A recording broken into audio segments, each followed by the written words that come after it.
Hello, ladies and gentlemen. Welcome again to another edition of the Industry Insider here on the EKN Radio Network. My name is Rob Howden.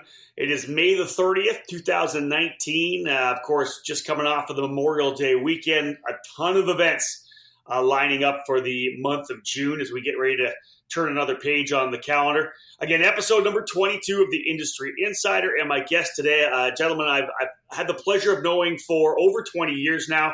It's Traeder, the promoter of the Quincy Grand Prix, the park race that I was able to attend and actually participate in back in 1998. One of those amazing bucket list races, and it's one of the races that's actually going to kick things off here in June, on June 8th and 9th in Quincy, Illinois. Terry, thank you so much for joining us here on the EKN Radio Network. I know you're busy. I know it's crazy. You got a race coming up in just over a week, but thank you for joining us. Well, you're welcome, Rob, and it is a pleasure to be on this network because you guys are really the industry leader on keeping the information flowing to the karter, and that's kind of why I'm so excited that we can get together and talk about this thing because it is such a unique event and such a unique track, and that people need to really consider coming to this deal, okay? Because it's we try to do it.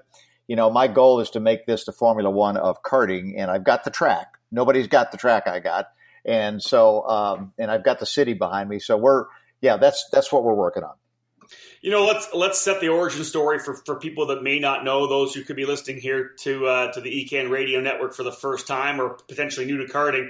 The Quincy Grand Prix, it's set in the park, actually in a park in Quincy, and so that's where it obviously became just the park because, like you said, there's not another racetrack like it in North America, potentially the world, as it snakes through the park there in Quincy. Elevation changes, just some incredible corners.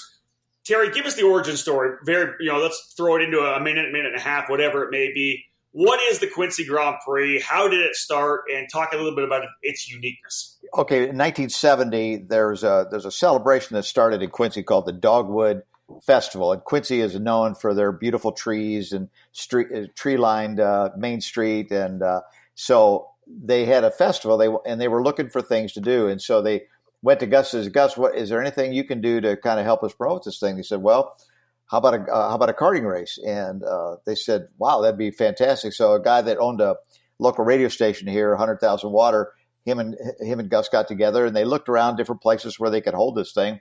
And they landed at South Park. And South Park, the normal way of running the track is counterclockwise for automobiles. They do allow automobiles in there.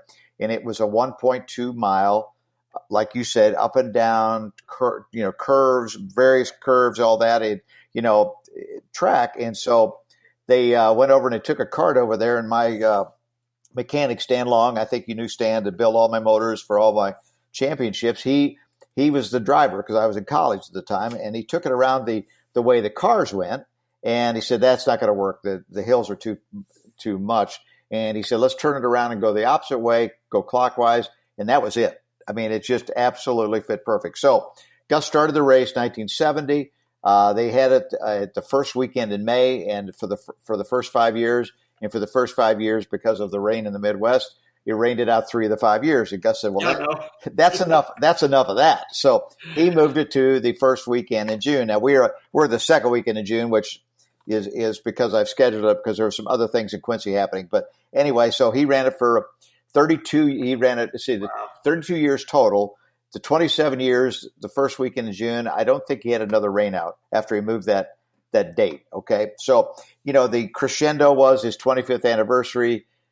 He raised $25,000 to give away as a purse, and he had over 600 entries. So, we had some that were 67 carts started in one race. And the neat thing about it is the track can handle it, as you know, because you were out there.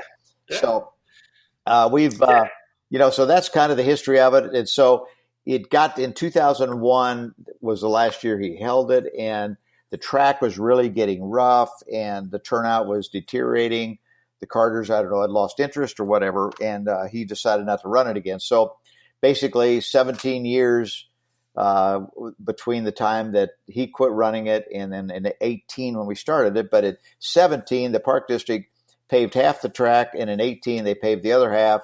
And then they came to me and said, "Hey, would you be interested in bringing the karting event back?" And Amazing. everywhere I went in Quincy before that, it was like, "Hey, when are you going to do the go-karting race again?" We loved it. We loved taking our kids out there. We loved, getting our picnic baskets out there and sitting and spending the day in the park and all that. I said, it'll probably never happen because I'm not sure we can get insurance and I don't know, the track's rough and all that kind of stuff. So anyway, when they asked me to do it, I had to think long and hard, but I said, all right, let's give it a go. And I was able to secure the insurance and then we started just working on it. And the great thing about Quincy is all these local businesses that, of course, we've been around here since 1961. We're well known in business. And I got a lot of businesses to step up and help me put this on because the race first year was about $110,000 in expenses to put it on. And this year is going to be greater than that, probably $130,000 to put it on. And that's without a purse. Okay. But, we've done a lot of neat things to make it, I think an improved safety race is what my main goal on this deal was to improve the overall safety of the track. So, because it kind of got a reputation that it wasn't a set up safe and all that, but I've got a great crew to set it up. And, I think we accomplished it. Last year, everybody said, wow, this is super cool. And everybody felt secure and we had no injuries. And that was my goal. Well, let's go back real quick, and I'll just add a bit. You mentioned Gus, and I probably didn't set it up correctly. Of course, Gus Traeder, your father, the legendary promoter for karting, street races, and events throughout the Midwest for so many years. He puts this race on, and again, Gus was that guy that wanted to make sure everybody was enjoying the race, and it was all about trying to take the sport somewhere different, right? It was taking it away from just regular kart tracks around the country. Gus would, with his PKA, would had this traveling street racing deal where it was money, karters were racing for lots of money, street races all over the place. So again, as you said, a great run for that event, the Quincy Grand Prix. It goes into a bit of a hiatus. They make the improvements to the park that you needed, I think, to even consider the fact of bringing it back. And then you get the support again from the community, which is one of the really, really interesting things. There's only, only a handful of races left in this sport where the community gets behind the event. Probably none like Quincy. Of course, Streets of Lancaster is a big race. USAC's brought back the Elkhart Grand Prix. Of course, Rock Island now celebrating its 25th anniversary this year. But you mentioned briefly, I'm going to throw this out there. We're going to talk more about the race. Again, it's the Quincy Grand Prix. Terry Traeder joining me here on this edition of the Industry Insider. June 8th and 9th, the date of the race. Next weekend. So if you've got that weekend off, figure out a way to get there because it's going to be a massive event. One of the things I want to touch on before we talk class structure and really get into the improvements you've made safety-wise, whatever it may be. This is not just a go-kart race where you're going and there's maybe 1,000 people, 2,000 people at the fence line. This is a deal where this city goes crazy. Like you said, they roll in. It's blankets, it's picnics, it's cocktails, it's having a cold beer. This is a race that draws a huge spectator turnout. It does, Rob. And and I think the unique thing about this whole thing is that, when I restarted this thing, I started it as a nonprofit. And so basically this is my community event that I try to do for the community because they've been so good for our family. But the estimates last year on Sunday was 15,000 people, and on Saturday was 8,000. When you think about it, but it is all free, so which is cool because we had set up parking for everybody so they could park their cars. We had shuttles going. They could bring their coolers, their tents, whatever, bring them up. And it just was such a big thing. And we got a good look. Quincy is a town of around 45,000 people. And I think the great thing about it, you can do stuff like this. I mean, they see these things as, economic boost for the community and as a great deal for the citizens. And so they come out in droves, and it's so unbelievable to see all these people come in. And that's what I'm telling the karters. I mean, guys, you're not going to run in front of 15,000 people anywhere. I never did. I raced 40 years and never ran other than in the park in front of those kind of spectators. You're talking about, almost a third of the town is coming out to watch this kind of thing. And Terry, there's not a kart race now in North America that draws that many people. Not even close. No, there's no event in Quincy, Illinois that has those kind of spectator appeal to it. So, it's fun. Of course, the great thing that you see the kids out here having a blast, and actually, it makes them think about, well, maybe I want to race karts. So it is kind of a benefit to the karting public where they can get out and do it themselves. And of course, we don't have any juniors. We're 15 is the youngest age. I didn't want to go there. I just think it's better let's do it this way and make it just a senior type event. And so the people, like I said, the newspapers are there, the television. We've got two. Quincy's kind of unique there. They got two. They got a CBS and an NBC affiliate here, so we get a lot of coverage on the news, and it really makes the guys that are here, the karters, feel special because they're getting interviewed by the televisions, the radios, the newspapers, and they're in there, at nights, and they get their articles that they're the big stars here. Yeah. Well, it's fantastic to have the event back again, folks. The Quincy Grand Prix, June the 8th and 9th this year. Terry, of course, reestablishing this race. A lot of great support as well. We talked about Gus Traeder, your father, and of course the legend that he has in American karting. Let's talk. I also want to throw a couple things out here before we jump into the actual event.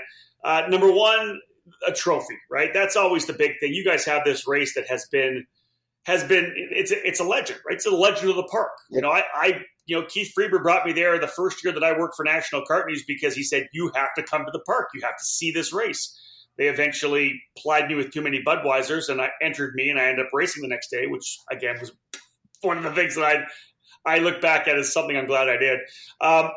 But to have a major event like this, you've got the Duffy, you got Screaming Eagles.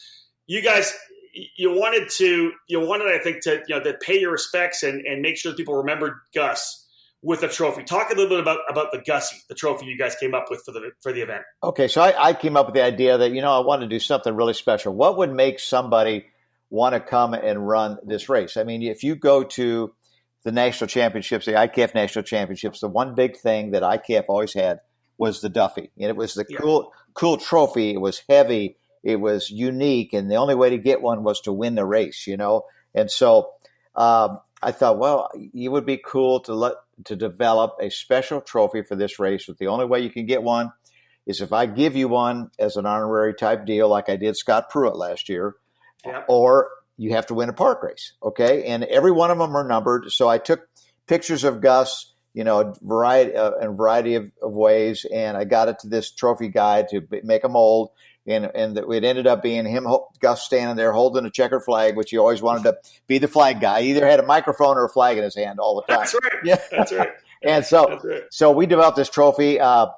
First year was great. This year I've added some weight to it, and it's so special. It's just such a cool thing. Like the Duffy is a cool trophy. You know what I mean? It's the coolest trophy I've ever had is the Duffy, and this ranks up there with it. Every one of them have a special number on the bottom. And we've recorded that. If you win this Duffy, I know that you won Gussie number 14 or Gussie number 2 or whatever type of thing.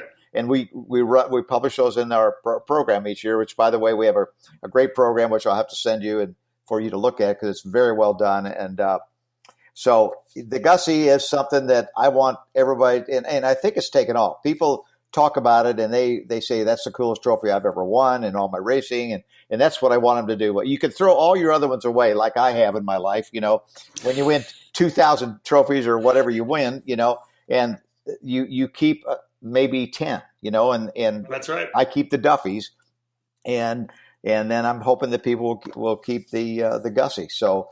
I have no doubt about that. I have no doubt that it's going to be up there, with the Duffy, with the Rock, with the Screaming Eagle, with the WK Eagle. That's, that's awesome. I love it. Now, the other one, I think, and this isn't for racers, I just like the way you guys are approaching this event because it's not just a karting event, but it's a spectator event.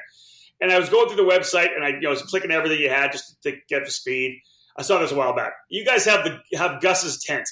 And essentially, it's a VIP hospitality tent. This is the cool factor. You guys are just thinking outside the box. For $150, you're in Gus's tent. You get 2 VIP tickets for each day for the weekend. You have pit passes, start-finish viewing area, luxury bathrooms, vehicle parking inside the park, complimentary beer and soft drinks, and catering for $150, that's awesome. I love the focus on the spectators. Again, it's trying to get the community involved. Again, if you don't have the money, it's free. Go sit on the hill and enjoy the beautiful park. But if you want like the tent, and we also have rented really nice bleachers for the VIP tent area. So you're right on the start finish line where all the action is. And one of the big things is the parking inside the park that people love. And of course, the gals love the air conditioned bathroom. So I mean, those two things are the biggies. And we'll have music going, and we'll have all the things. It'll be, it's all. And again, I'm looking at, when I look at a Formula One race or an IndyCar race, I'm looking at, these are things they're doing, to make the spectators part of the event and make it exciting and all that kind of stuff. Whether they sit and watch every race and every lap and know who's winning and all that kind of stuff, who knows? But they're out there at an event. They're part of it, Yeah.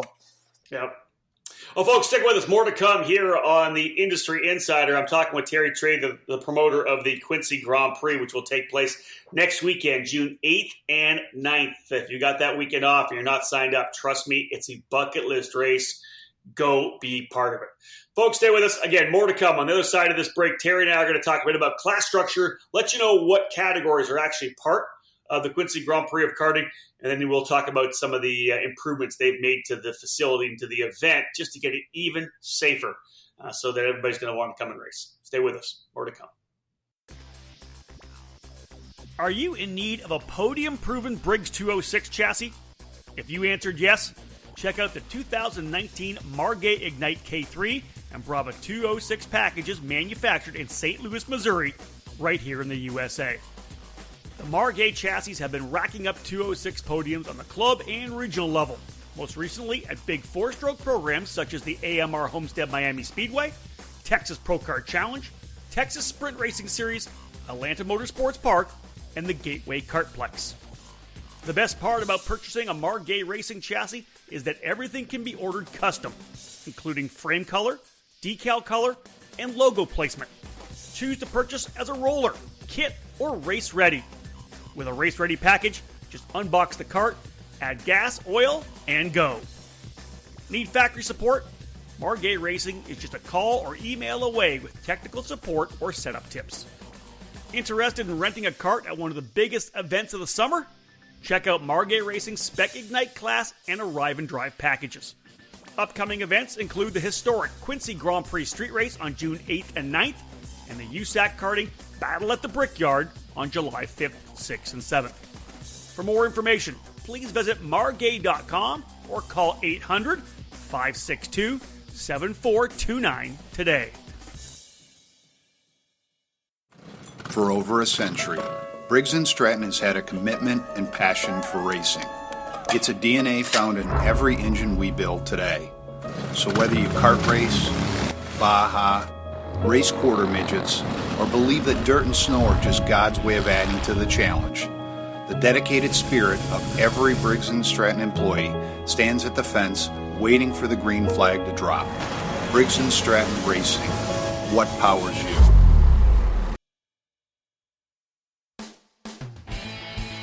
Hey everyone, this is Chris Wheeler from Bell Helmets.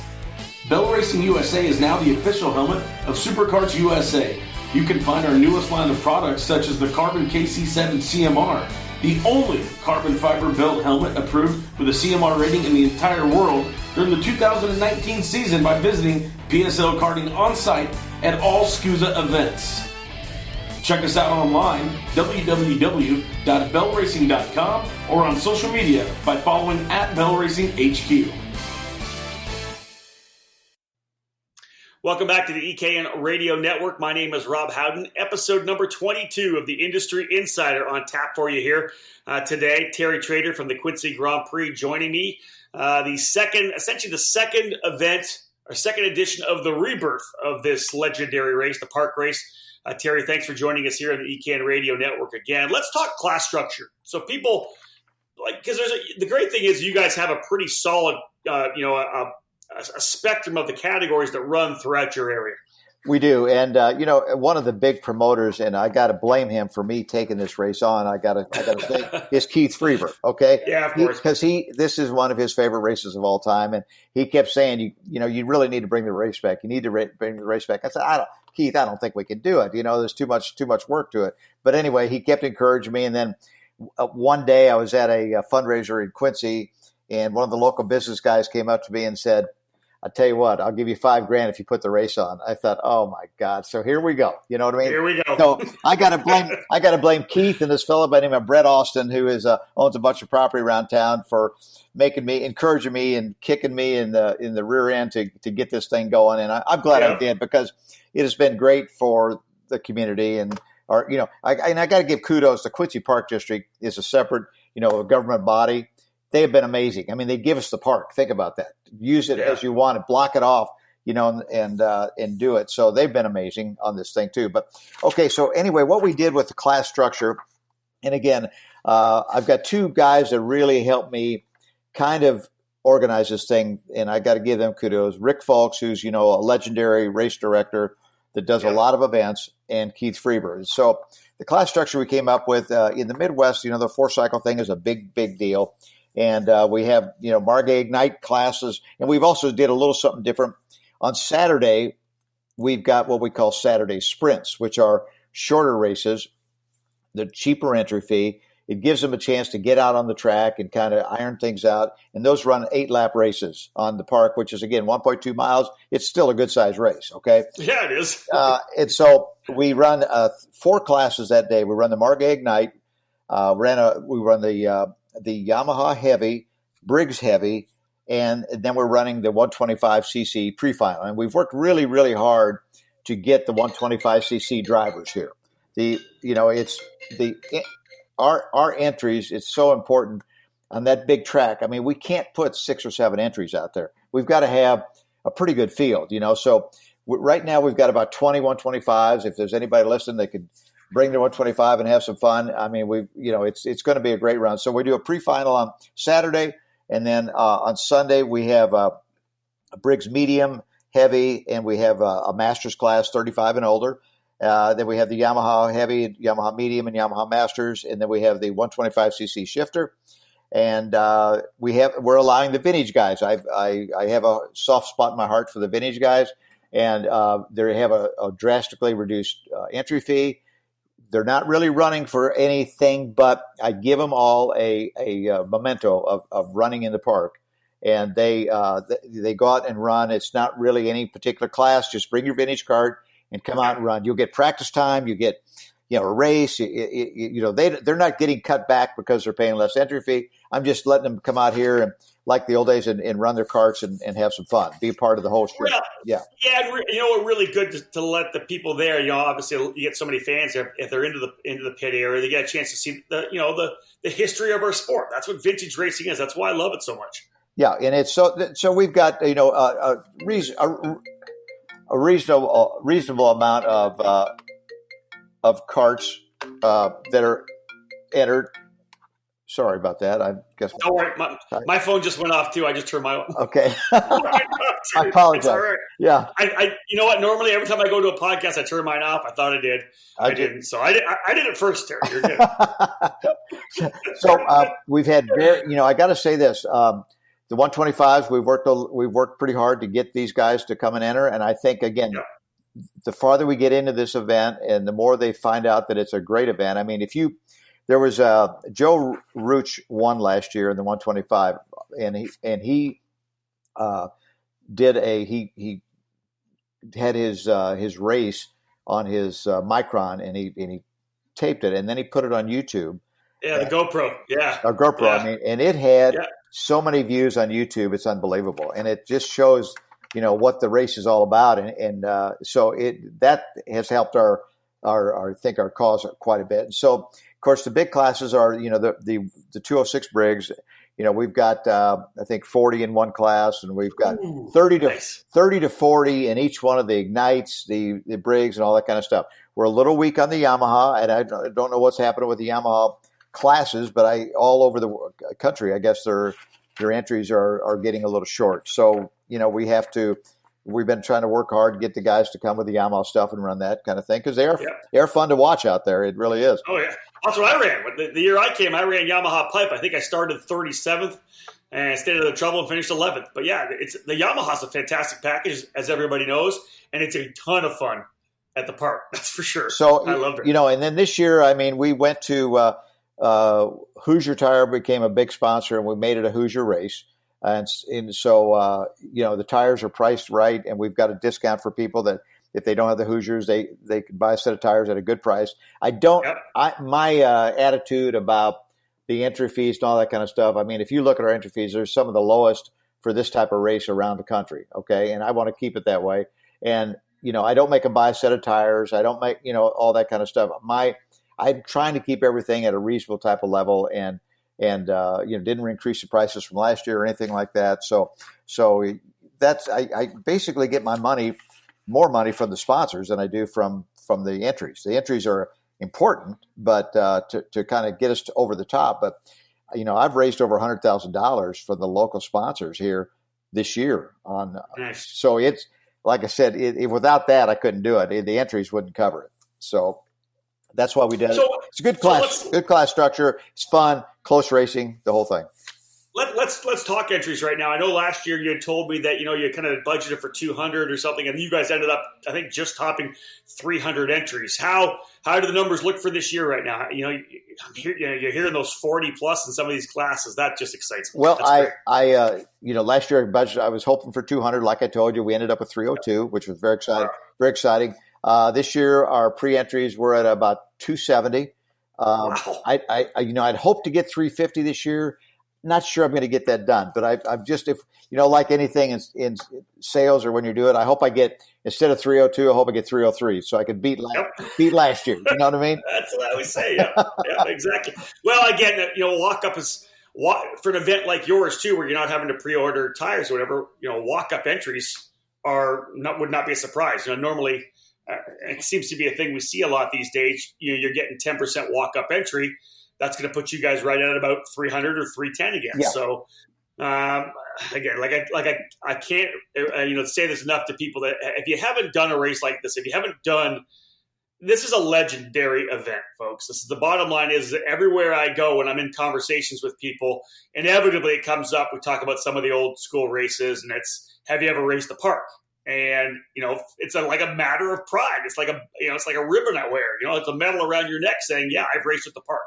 And I still look back, Terry, at all the cool events I've done. The first time I road raced at Mid-Ohio, my first Florida Winter Tour race, the first time I raced Rock Island.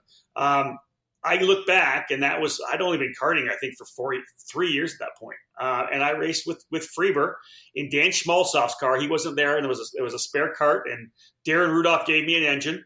I look back at that 1998 start at Quincy, the park, as one of those bucket list amazing things I did in my career. It is neat. It is neat. And I don't know if people know that we do a standing start. I mean, that's the other thing we do. Yeah. It's like a Formula One start. We got the carts lined up, not straight ahead like Formula One, but on the sides of the track, facing both sides. All right. Both sides facing in, Yes. That's what we did. Yeah. And we give them put the flag up and the green flag up. And then 30 seconds, you put it on the middle, and in 30 seconds or less, boom, the green goes up and everybody goes and tries to go to one spot, and then with the That's it. That's it. Excuse my heart rate just starting up, and oh man, it was awesome. So I loved it. So yeah, it became fun. So and we're running a really good close program. We got the time schedule set. There's no fooling around. I mean, and the thing I'm also doing that's different. I mean, I've got a few volunteers, but in general, I'm paying everybody that helps me at that track. Okay. My payroll is over $15,000. Okay. And so I don't want everybody to feel like they're doing me a favor. Okay. So again, they're not making a fortune, but they're out there. I mean, like the flag guys that are out there all day long in the hot sun. I mean, they get $100 bill at the end of the show. They get all the food, they get t-shirts and hats that they can keep. So, I try to take care of it. I mean, the key is having the best staff going. I want to be able to, when that race starts, I turn it over to Rick, folks, and the crew that I have, and it's done. I can enjoy the program and go socialize with my sponsors. That's the way that's supposed to be. All right, guys, stay with us. One more quick break, and when Terry and I come back, we'll talk about those event improvements I've been teasing at, and we'll just kind of have another little overview of what's going to happen. Again, this is the Industry Insider, the Quincy Grand Prix, taking place next weekend, June 8th and 9th. Do yourself a favor, clear that weekend, and make sure you head out to this fantastic race. Stay with us. More to come here on the EKN Radio Network.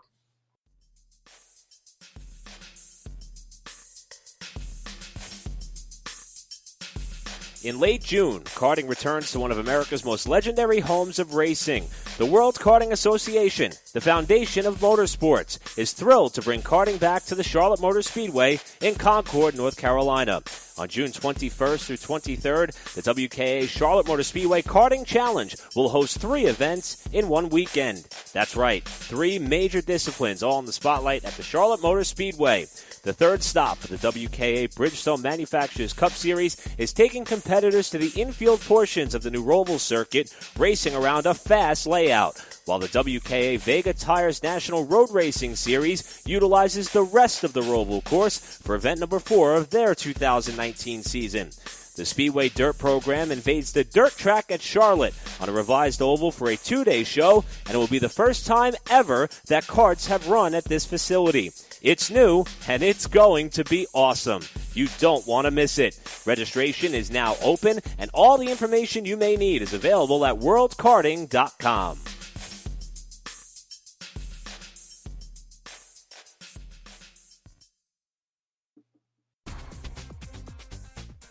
Join rockers at the upcoming Rock Fest in Biloxi, Mississippi, taking place at Finish Line Performance Karting, May 30th to June 2nd on Biloxi's beachfront.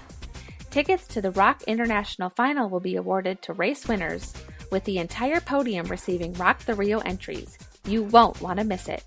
Visit rockcupusa.com for more information and to register for Rock Fest Battle at the Beach. Hi, EKN listeners. This is Jeff Wessel from Traeder Superstands. When it comes to lifts and stands for your carts and the largest selection of shop and trailer accessories, we know all about building and giving you the best. The Traeder Superstands crew has over 30 years of experience, are kart racers just like you, and know that the Traeder name stands for durability, affordability, and most of all, quality. We're the original and genuine manufacturer of Bigfoots and stacker stands, and we build them right here in the USA, along with our best-selling Traeder Superlift, upright stands, and an ever-growing roster of shop and trailer accessories to outfit any trailer or garage. While some guys pretend to be number one, we prove it every day, every race. Racers demand the best, and Traeder Superstand builds it. Check us out at StraederSuperstands.com. When it comes to the best in lifts, stands, shop and trailer accessories, and all the cool necessities to make your race day easy and organized, it's all at StraederSuperstands.com. We innovate, not imitate. Roll with the best right now at StraederSuperstands.com. Welcome back to the EKN Radio Network. It is episode 22 of the Industry Insider. My name is Rob Howden, joined today by Terry Traeder, the promoter of the Quincy Grand Prix, which will take place next weekend, June 8th and 9th in Quincy, Illinois. The legendary park race making its return to the American karting scene last year. And again, into now its second edition of the new iteration. And Terry, I think that that kind of leans in perfectly to the fact that over the years of Gus running the race back from 1970 on, you're constantly making adjustments, right? Making evolutions, improvements. You guys reset the bar. You spend all the time to, get that first race done. And we know that first race is always so much work, right? Because yes, you're doing everything, right? Then once it's done, once it's done, the formula's there. Now you can start tweaking the formula. I know we've talked. We had an article on the website. You guys made some major improvements safety-wise for 2019. Right. We rented 880 barriers, the plastic barriers, which are so much an improvement over the hay bales that Gus used to have to use. They weren't around when he did it. So that was beautiful. And then we had 500 hay bales that we supplemented those with. And then so this year, the people that I rent the barriers from, I said, I want more barriers. I want to increase this thing. So we moved to another full truckload. We'll have about 1,300 barriers. We increased the hay bales to 700 from 500. And last year they used kind of the fence company that we used. They used a lot of plastic fence, that more like construction type fence to keep people back. This year, we're going to have pretty much all 6-foot high chain link fence.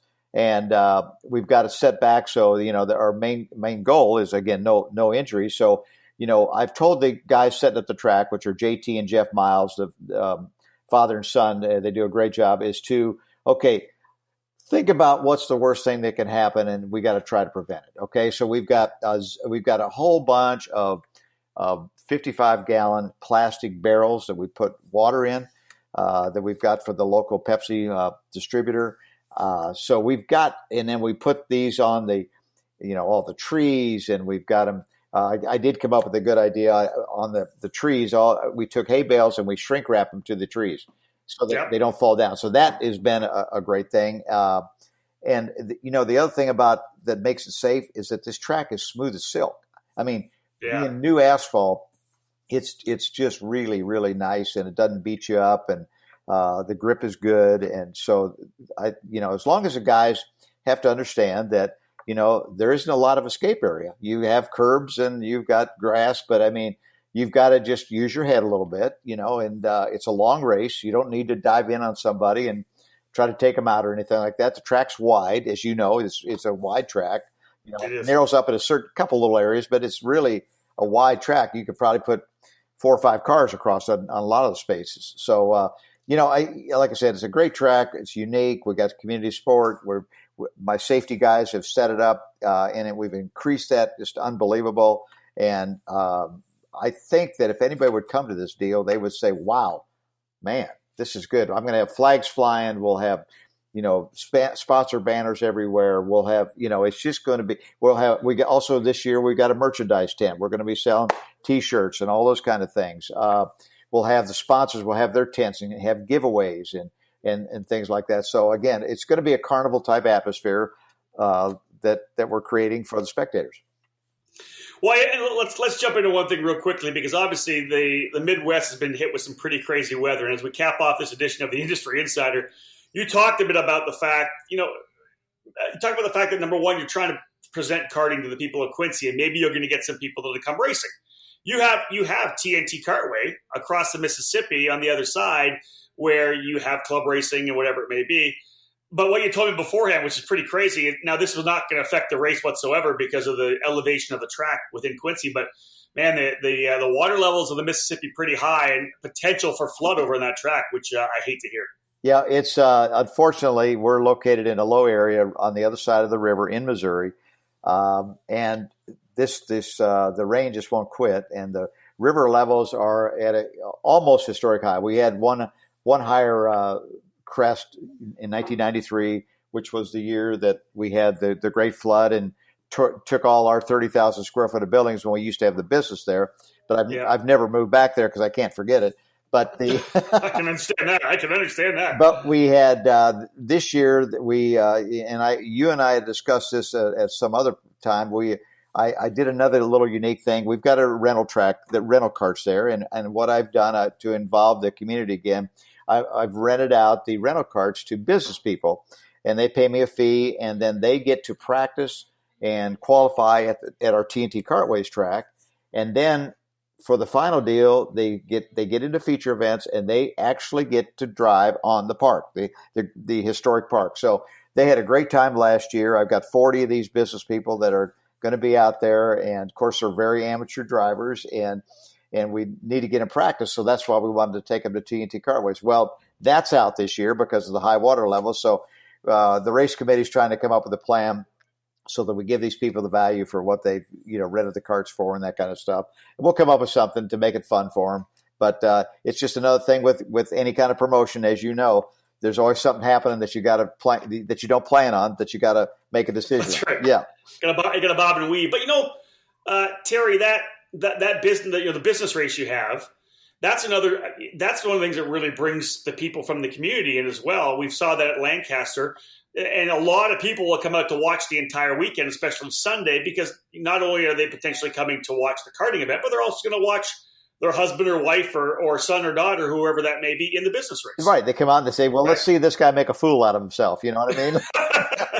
let's see if he finishes last or something like that, but they bring their kids, their family, their friends and all that. So again, it just drags everybody out to the park to see this event. So, again, the whole package of the Gus tent and the business class race and all the sponsors and that kind of stuff. Another thing I'm doing that we do on Friday night, last year we had Scott Pruitt come here, which was amazing for him to come here. Didn't charge us anything. We didn't pay anything for the guy. He's just loves karting that much, and I love it. Yeah. And we had a sponsor like reception on Friday night honoring Scott, and actually I gave him Gussie 1.